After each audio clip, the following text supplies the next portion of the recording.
மதிப்பிற்குரியோருக்கு Ramraj cotton வேஷ்டிகள் ஷர்ட்டுகள். அன்பு நெஞ்சங்களுக்கு இனிய வணக்கங்கள். பீகார் சட்டமன்ற தேர்தல் ரிசல்ட் பலருக்கு பாடமா அமைஞ்சிருக்குங்க. முக்கியமா நம்முடைய தமிழ்நாட்டு அரசியலுக்கு, குறிப்பா மு.க. ஸ்டாலினுடைய ஜனவரி ஜாக்பாட் பொங்கல் பரிசு காத்து கொண்டிருக்கு அப்படின்னு இப்பவே சத்தம் இல்லாம சீக்ரெட் பரப்புரையிலையும் ஈடுபட்டு இருக்காங்க உடன்பிறப்புகள். என்ன அந்த பொங்கல் பரிசு, என்ன பாடம் அவங்க கத்துக்கிட்டாங்க? இன்னொரு பக்கம் நாங்க பவர்ல இல்லை, ஆனாலும் யார் பவருக்கு வரணும் அப்படின்னாலும் எங்க உதவி தேவைங்க, கேம் எங்களுடைய கையில இருக்கு அப்படின்னு உற்சாகத்தோடு தெரியப்படுத்திட்டு இருக்காங்க தேமுதிகவினர் தாங்க. ஏன் தேமுதிகவை எதிர்பார்க்கிறாங்க?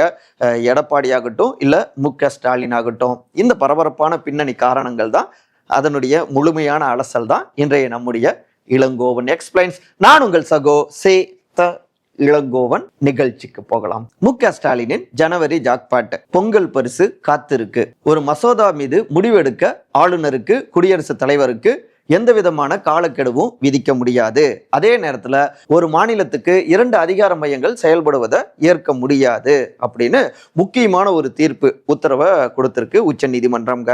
இன்னொரு பக்கம் மீண்டும் பீகாருடைய முதலமைச்சராக பதவி ஏற்று இருக்கிறார் திரு நிதிஷ்குமார். கிட்டத்தட்ட 20 ஆண்டுகள் பீகார்ல ஆட்சி பொறுப்புல அவர் இருக்காருங்க. அதன் தொடர்ச்சியாகவே மறுபடியும் நாங்க பரப்புரை செய்ய அனுமதி வேணும், லைம்லைட்டுக்கு வராங்க தாவேகா திரு விஜய். சேலத்துல இருந்து பரப்புரையை தொடங்க டிசம்பர் 4ஆம் தேதி அனுமதி வேணும் அப்படின்னு இன்னைக்கு அவங்க மனு கொடுத்திருக்கிறதாக, இப்படி இந்த நவம்பர் 20ஆம் தேதி பல்வேறு முக்கியமான அந்த ஒரு வரி செய்திகள், தகவல்கள் வட்டமடிக்குது. ஆனாலும் நாம பார்க்க போறது 2026 கைப்பற்றணும் அப்படிங்கிறதுக்காக ஒவ்வொருத்தரும் போட்டுட்டு இருக்கிற ஸ்கெட்சு. அதுல முதன்மையாக திமுகங்க. சமீபத்துல பீகார் சட்டமன்ற தேர்தல் ரிசல்ட் வந்தது இல்லையா, அதுல பிரம்மாண்டமான வெற்றியை என்டிஏ கூட்டணி பெற்று இருக்காங்க. அந்த வெற்றியோடவே இங்க அதே பாணியை ஃபாலோ பண்ண தொடங்கிட்டாங்க. நேற்றைக்கு நவம்பர் 19ஆம் தேதி பிரதமர் திரு நரேந்திர மோடி அவருமே தமிழ்நாட்டுக்கு கோவைக்கு வந்தார். விவசாயிகளுடைய மாநாட்டில் பங்கெடுத்துக்கிட்டு கிட்டத்தட்ட 21.8 சூழியம் 21.80 lakhs விவசாய பெருங்குடி மக்களுக்கு 436 கோடி ரூபாய் அந்த நிதியை விடுவிப்பு செஞ்சிருக்காரு. அவங்களுடைய வங்கி கணக்குல நிதி போட்டிருக்காங்க. இப்படி சென்ட்ரல் ஆளுகின்றவர்கள் ஸ்டேட்டை பிடிக்கிறதுக்கு இப்பவே அவங்க வேலைகளை தொடங்குறப்ப நாம சும்மா இருக்கக்கூடாது இல்லையா அப்படின்னு அறிவாலயத்துடைய சீனியர்களும் முக்கியமான அமைச்சர்களும் ஆலோசனையிலையும் ஈடுபட்டிருக்காங்க.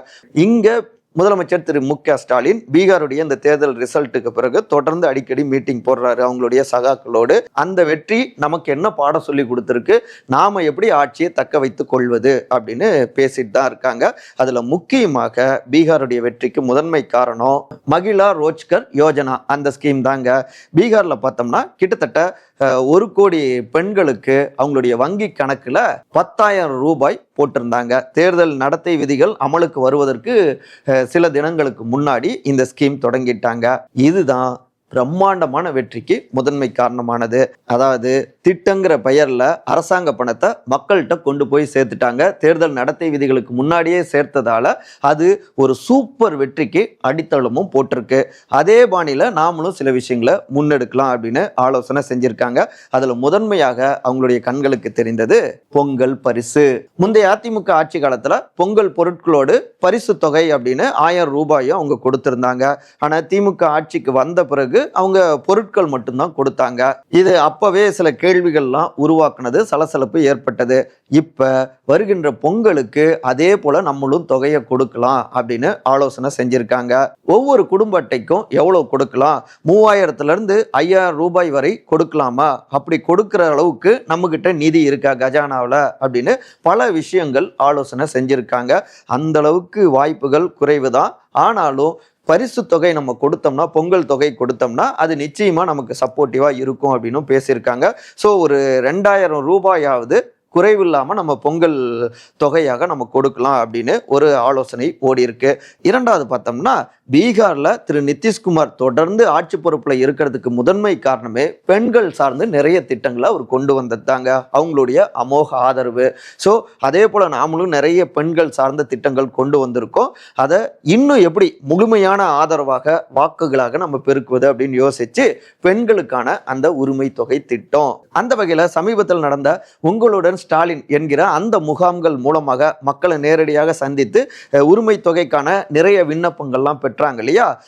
அதை வைத்து கிட்டத்தட்ட ஒரு 20 லட்சம் விண்ணப்பங்களை ஓகே பண்ணி அவர்களுக்கு அந்த உரிமை தொகையை இந்த டிசம்பர் எண்டுல இருந்து, அதாவது ஜனவரி மாசத்துல இருந்து கொடுக்கலாம் அப்படின்னு ஒரு திட்டம் ஆலோசிக்கப்பட்டிருக்குங்க. மோஸ்ட்லி சைன் போட்டுருவாரு சிஎம் அப்படிங்கிறாங்க. இதற்கடுத்து மூன்றாவதாக 1000 ரூபாய் என்கின்ற இந்த உரிமை தொகையை ஏன் நம்ம அதிகரிக்க கூடாது, 2000 ரூபாயாக அதிகரித்தா எந்த அளவுக்கு நமக்கு செலவாகும், எவ்வளோ வரை நம்ம அதிகரிக்கலாம் அப்படின்னும் ஐஏஎஸ் அதிகாரிகள்கிட்டையும் கேட்டிருக்காங்க. இப்போதைக்கு அந்த உரிமை தொகை 1500 ரூபாயாக அடுத்த ஆண்டு அதிகரிக்கப்பட்டு அறிவிக்கப்பட்டாலும் ஆச்சரியப்படுவதற்கு இல்லை அப்படிங்கிறாங்க. இப்படியாக பொங்கலை ஒட்டி போனஸ், பொங்கலை ஒட்டி பரிசு, ஜனவரி ஜாக்பாட் அப்படின்னு இப்போ இருந்து இவை எல்லாவற்றையும் சத்தம் இல்லாமல் வாக்காளர்கள்ட்டையும் கொண்டு போய் சேர்த்துக்கிட்டு இருக்காங்க உடன்பிறப்புகள் அப்படிங்கிறாங்க. அறிவாலயத்து சீனியர்களோடு நெருக்கமாக இருக்கக்கூடிய சோர்சஸ். தேமுதிகவை எதிர்பார்க்கும் ஸ்டாலின் மற்றும் எடப்பாடி. ஏன் கேமை தொடங்கிய பிரேமலதா, விஜயகாந்த், நாங்கள் பவரில் இல்லைங்க, ஆனாலும் எழுதி வச்சுக்கோங்க, நாங்கள் யாருக்கு ஆதரவு கொடுக்குறோமோ நாங்கள் இருக்கிற கூட்டணி தான் 2026 பவருக்கு வரும் அப்படின்னு அடித்து பேசுகிறாங்க தேமுதிகவுடைய நிர்வாகிகளும் தொண்டர்களுங்க. அந்த நம்பிக்கைக்கு மேலும் உரம் சேர்க்குற மாதிரி தான் சமீபத்தில் மதுரையில் பேசின தேமுதிகவுடைய பொதுச் செயலாளரான திருமதி பிரேமலதா விஜயகாந்த் அவங்களுமே, ஏங்க நாங்கள் பூத் கமிட்டிலாம் வலுவாக்கிட்டோம், மாஸ்க் காட்ட தொடங்கிட்டோம், நாங்கள் யாருக்கு ஆதரவு தரோமோ அவங்க தாங்க ஆட்சி அமைப்பாங்க, எழுதி வச்சுக்கோங்க, நாங்கள் அமைச்சரவையில் இடம் பிடிப்போம் அப்படின்னு மேலும் உற்சாகத்தை ஏற்படுத்தினாங்க அவங்களுடைய தொண்டர்களுக்கு. அதை மேலும் உறுதிப்படுத்துற மாதிரி தான் ஒரு பக்கம் முன்னாள் அமைச்சரான திரு ஆர்பி உதயகுமார் அவர் காத்துக்கிட்டு இருந்து மதுரையில் பிரேமலதா விஜயகாந்தை சந்திச்சிருக்காரு. இன்னொரு பக்கம் பார்த்தோம்னா முன்னாடியே சீனியர் அமைச்சர்களான திமுகவுடைய திரு KN நேரு, திரு ஏவா வேலு அவங்களுடைய ரூட் மூலமாக தேமுதிக கிட்ட அவங்களும் கூட்டணிக்காக பேசிக்கிட்டே இருந்திருக்காங்க. இந்த அளவுக்கு தேமுதிகவுக்காக ஏன் காத்துக்கிட்டு இருக்காங்க திமுகவும் சரி அதிமுகவும் சரி? என்ன எதிர்பார்க்கிறார் முதலமைச்சரும் திமுக தலைவருமான திரு மு.க. ஸ்டாலின், அதிமுகவுடைய பொதுச் செயலாளரான திரு எடப்பாடி பழனிசாமி? தேமுதிகவுக்கு எம்எல்ஏக்கள் கிடையாது, எம்பிக்கள் கிடையாது, மேயர்கள் கிடையாது, அவங்க அதிகாரத்திலேயே இல்லை. அவங்களுடைய வாக்கு பர்சன்டேஜ் அப்படின்னு பார்த்தா கூட ஒரு 2.5% 3% தான் அவங்களுக்கு இருக்கு லேட்டஸ்டாக. ஆனாலும் ஏன் எதிர்பார்க்குறாங்க அப்படின்னா, முக்கிய கட்சிகள் தமிழ்நாடு முழுக்கவே தேமுதிகவுக்கு பரவலாக 234 தொகுதிகள்லையும் வாக்கு வங்கி இருக்குங்க. தேமுதிக ஒரு உதாரணமா சொல்லணும்னா 1000 வாக்குகள் பிரிச்சா கூட வருகின்ற சட்டமன்ற தேர்தலில் வெற்றி தோல்வியில பெரிய அளவில் அது எதிரொலிக்கும். இவங்க பிரிக்கக்கூடிய அந்த வாக்குகள் ஏதோ ஒரு பெரிய கட்சியை, திராவிட கட்சியை தோக்கடிக்கும், திமுகவையோ இல்லை அதிமுகவையோ. அதுக்கு லேட்டஸ்ட் உதாரணம் பீகார் சட்டமன்ற தேர்தல் ரிசல்ட்டுங்க.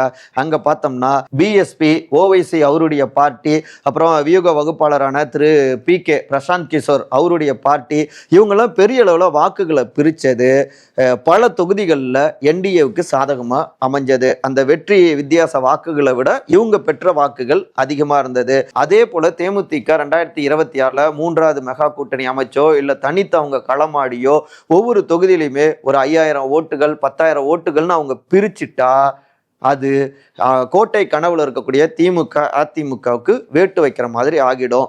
அந்த தவறை செய்யக்கூடாது. இதற்கடுத்து சவுத் தமிழ்நாடு ஸ்கெட்சுங்க. குறிப்பா அதிமுகவை பொறுத்த வரைக்கும், திரு எடப்பாடி அவர்களுடைய டீமை பொறுத்த வரைக்கும் சவுத்தில் அவங்க கொஞ்சம் பலகீனமாக இருக்காங்க. சவுத் மக்களை அவர் புறக்கணிச்சிட்டாரு அப்படின்னு எதிர்பரப்புரை அதிகரிச்சுக்கிட்டே இருக்கு. திரு டிடிவி தினகரன் மூலமாக, முன்னாள் முதலமைச்சர் திரு OPS மூலமாக, இப்படி பலருமே அவருக்கு எதிராக களமாடிக்கிட்டு இருக்காங்க. ஸோ அவை எல்லாவற்றையும் ஈடுகட்டணும் அப்படின்னா தேமுதிக பக்கத்தில் இருந்தால் ரொம்ப சப்போர்ட்டிவாக இருக்கும் அப்படின்னு நினைக்கிறாங்க. குறிப்பாக சவுத்து முன்னாள் அமைச்சர்கள் திரு கடம்பூர் ராஜு ஆகட்டும், இந்த பக்கம் திரு செல்லூர் ராஜு ஆகட்டும், இல்லை திரு ஆர்பி உதயகுமார் ஆகட்டும், இவங்க எல்லோருமே தேமுதிகவுடைய ஆதரவுங்கிறது அவங்களுடைய வெற்றியை உறுதிப்படுத்தும் அப்படின்னு நம்புறாங்க. போன நாடாளுமன்ற தேர்தலில் தேமுதிக அதிமுகவோடு கூட்டணியில் இருந்தாங்க.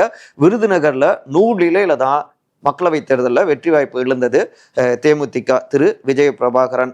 மறைந்த கேப்டன் திரு விஜயகாந்துடைய வாரிசுங்க. அந்த அளவுக்கு ஒரு வெயிட்டை காமிச்சிருக்காங்க. அப்படிப்பட்டவங்க சட்டமன்ற தேர்தலில் வேணும் அப்படின்னு நினைக்கிறாங்க. இதே கணக்கு தான் ஆளும் திமுகவுக்கும். முக்கியமா சவுத்தில் இருக்கக்கூடிய சீனியர் அமைச்சர்களான திரு தங்கம் தென்னரசு ஆகட்டும், திரு KKSSR ராமச்சந்திரன் ஆகட்டும், அவங்களுமே தேமுதிக கூட்டணியில் இருந்தா சவுத் முழுக்கவே பரவலாக அனைத்து சமுதாய மக்களுடைய வாக்குகளையும் திமுக பக்கம் கொண்டு வந்துடலாம். சவுத்தில் நம்ம அதிகமா கூட்டணி கட்சியினருக்கு கொடுத்துட்டு இருக்கோம், காங்கிரஸ் மாதிரி கட்சிக்கு, தேசிய கட்சிக்கு. இந்த முறை தேமுதிக மாதிரியான கட்சிகளுக்கு தொகுதிகளை ஒதுக்குனா நிச்சயமா அது நமக்கு சப்போர்ட்டிவா இருக்கும் அப்படின்னும் அவங்க ஒரு கணக்கை தெரிவிச்சிருக்காங்க. அது மட்டும் இல்லாம தவேகாவுடைய தலைவர் திரு விஜய், அவரும் திரை பிரபலம், அவரு இறங்கி டிஎம்கேவை அட்டாக் பண்ணிக்கிட்டு இருக்காரு. அவருக்கு வலுவான ஒரு பதிலடியை கொடுக்கணும். இப்ப டிஎம்கே அவருக்கு பதிலடியை கொடுத்தா அதை தான் டிவிகேவும் விரும்புறாங்க. டிஎம்கே வெர்சஸ் டிவிகேன்னு களத்தை அமைக்கணும் அப்படின்னு. மேலும் டிஎம்கே ஆட்கள் போய் பதிலடி அட்டாக் கொடுத்தாலும் கூட ஆளுங்கட்சி அப்படிங்கிறதால பெரிய அளவில் அது எடுபடுமா அப்படின்னு சொல்ல முடியாது. அதே நேரத்தில் கூட்டணி கட்சிகள் டிவிகேவை டார்கெட் பண்ணா அது டிஎம்கேவுடைய ஆட்சிக்கு சப்போர்ட்டிவாக இருக்கும் அப்படின்னு அவங்க நினைக்கிறாங்க, கனவை நனவாக்கும் அப்படின்னு. அதுக்கு உதாரணமாக சொல்லணும்னா திருமதி பிரேமலதா விஜயகாந்த் இப்போ கூட பழனியில் அவங்க பரப்புரை செஞ்சப்ப கேப்டன் முதல் மாநாடு 2005 அவர் மதுரையில் போட்டப்ப மிட் நைட்லேயும் லட்சக்கணக்கான கார்கள்லாம் வந்துகிட்டு இருந்தது. அவ்வளோ மக்கள் கூடினாங்க. ஆனாலும் அந்த மாநாட்டுக்கு காலையில் 7 மணிக்கே அவர் போயிட்டாரு. எல்லா மாநாடு கூட்டத்துக்கும் நேரம் தவறாமல் அவர் போயிடுவார். அவருடைய மாநாட்டிலேயோ கூட்டங்கள்லையோ எத்தனை லட்சம் மக்கள் கூடினாலும் எந்த அசம்பாவிதமும் நடக்கலை. ஆனால் இப்போ கூட பார்த்தீங்கன்னா 41 பேர்லாம் கரூரில் பலியாகியிருக்காங்க அப்படின்னு திரு விஜய் அவரை பேர் சொல்லாமல் அட்டாக் பண்ணி பேசியிருக்காங்க திருமதி பிரேமலதா விஜயகாந்த். மேலும் நம்முடைய நடிகர் திலகம் ஐயா திரு சிவாஜி கணேசன் அவருடைய மறைவு நேரத்தில் அந்த இறுதி அஞ்சலி நிகழ்வில் அந்த ஊர்வலம் போனப்ப எப்படி வேட்டியை மடித்து கட்டிட்டு அவரே இறங்கி அந்த கூட்டத்தை கண்ட்ரோல் பண்ணாரு. வாய் பேசக்கூடாது அப்படின்னு ஒரு அதட்டினா கூட்டம் அப்படியே அவர் சொல்றதை கேட்கும். அதுதாங்க தலைமை பண்பு அப்படின்னு நான் ஸ்டாப் அட்டாக்கு. இப்படி எதுக்கும் பயப்படாம அவங்க இறங்கி அடிக்கிறாங்க இல்லையா. குறிப்பா திரு விஜய் அவங்க டார்கெட் பண்ணி அடிச்சா அது மறைமுகமாக திமுகவுக்கு சப்போர்ட்டிவாக மாறும். விஜய் வெர்சஸ் விஜயகாந்த் அப்படின்னு கட்டமைக்கலாம். அது இங்க நமக்கு உதவும். அதனால அவங்க தேமுதிக இங்க கூட்டணிக்கு வந்தா நல்லது அப்படின்னும் சில கணக்குகளை அறிவாலய தலைமைக்கும் தட்டி விட்டுருக்காங்க. இதுதான் அடிப்படையான எதிர்பார்ப்புகள் திமுக மற்றும் அதிமுகவுக்கு. சரி, இந்த தேவையை புரிஞ்சுக்கிட்டு தேமுதிக எப்படி தங்களுடைய கேமை தொடங்கியிருக்காங்க. 20-2 கான்பிடன்ட் குறையாத பிரேமலதா என்ன முடிவில் உள்ளது திமுக அண்ட் அதிமுக. இல்லம் தேடி உள்ளம் நாடி திருமதி பிரேமலதா விஜயகாந்துடைய இந்த பரப்புரை பயணம் 3வது கட்டமாக மதுரையில் லேட்டஸ்டாக தொடங்கினதுலேருந்து அரசியல்லையும் உச்சகட்ட பரபரப்புங்க. அவங்கள எப்படியாவது கூட்டணிக்குள்ளார கொண்டு வந்துடணும் அப்படின்னு திமுக அதிமுகலாம் முயற்சி செஞ்சிட்டு இருக்காங்க. அதில் ஒரு வகையாக தான் அதிமுகவோட முன்னாள் அமைச்சரான திரு RB உதயகுமார் அவரு மதுரையில் ரொம்ப நேரம் காத்துக்கிட்டு இருந்து அதுக்கப்புறம் சில மணித்துளிகள் சந்தித்து பேசியிருக்காரு. அதுலேயும் பார்த்தோம்னா சில சலசலப்புகள். மரியாதை நிமித்தமாக எங்களுடைய பொதுச் செயலாளர் திரு எடப்பாடி அவர் பார்த்துட்டு வர சொன்னார் அப்படின்னு RB உதயகுமார் அவர் செய்தியாளர்கள்ட்ட சொல்லியிருந்தாரு. ஆனாலும் பிரேமலதா விஜயகாந்த் அவங்க நிற்க வச்சே பேசிட்டு RBயை அனுப்பிட்டாங்க அப்படின்னு ஒரு சலசலப்பும் ஏற்பட்டிருக்குங்க.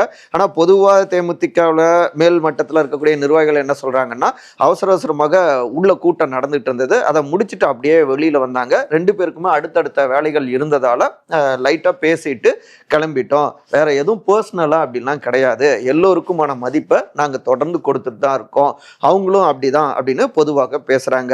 ஆனாலும் கீழே களத்துல இறங்கி வேலை பார்த்துட்டு இருக்கிற அடிமட்டத்தில் இருக்கின்ற தேமுதிகவுடைய தொண்டர்களோ எங்க அதிமுகவில் முன்ன கூட்டணி வச்சிருந்தப்ப என்ன சொன்னாங்க, ராஜ்யசபா சீட்டு கொடுக்குறேன்லாம் சொல்லிட்டு பின்னாடி நாங்கள் எப்போ சொன்னோம், கையெழுத்து எதுவும் போடலையே அப்படிங்கிற ரீதியிலாம் அவங்க பேசியிருந்தாங்க. எப்படிலாம் காக்க வச்சு நம்ப வச்சு ஏமாத்துனாங்க. இன்னைக்கு எங்களுடைய தேவை வருது இல்லை, அவங்களுக்கு வெயிட் பண்ணட்டுமே அப்படின்னு அந்த ரிவெஞ்ச் அப்படிங்கிற ரீதியில அவங்க பேசுறாங்க. சரி, இதை கடந்து இந்த மீட்ல என்ன விஷயம் அப்படின்னு விசாரிச்சோம்னா, தேர்தல் நெருங்கிட்டு இருக்கு, சீக்கிரம் கூட்டணியை உறுதிப்படுத்தினா நன்மையா இருக்கும். ரெண்டு தரப்புக்குமே மக்களவை தேர்தலில் தேமுதிக கூட்டணியில் இருந்தாங்க, அது ரெண்டு கட்சிக்குமே ஓரளவு உதவியா இருந்தது அப்படின்னு சில விஷயங்கள் ஆர்பி உதயகுமார் அவர்களுடைய தரப்புல இருந்து, அதிமுக தரப்புல இருந்து முன்வைக்கப்பட்டது.